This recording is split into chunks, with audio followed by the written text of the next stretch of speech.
मग बाबासाहेबांचं नाव आहे जो संविधानाला कारणीभूत आहे त्याला तुम्ही संपवायला निघालाय.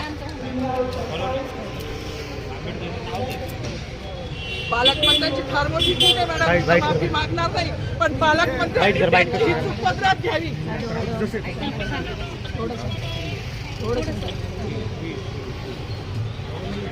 मला मीडियाशी घेणं नाही मॅडम, मला सस्पेंड केलं, मी वाळूचे गाड्या उपसी, मी माती काम करीन, पण बाबासाहेबांची ओळख पुसून येणार नाही. मला सस्पेंड करायचं करू शकता मॅडम. बाबासाहेबाला संपवायचं काम करायचं नाही.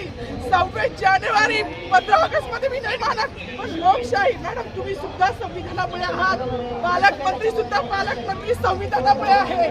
कोणताही जाती भेद नाही, सगळी समानता त्यांनी दिली आहे. बाबासाहेबांचं नाव आता तरी भाषणात येईल, मग तरी भाषणात येईल. ज्या लोक संविधानाला लोकशाहीला कारणीभूत नाही त्यांची नावं वारंवार घेतली गेली. मग जो संविधानाला कारणीभूत आहे तो प्रजासत्ताक दिनाचा जो मानकरी आहे त्याचं नाव भाषणात का नाही?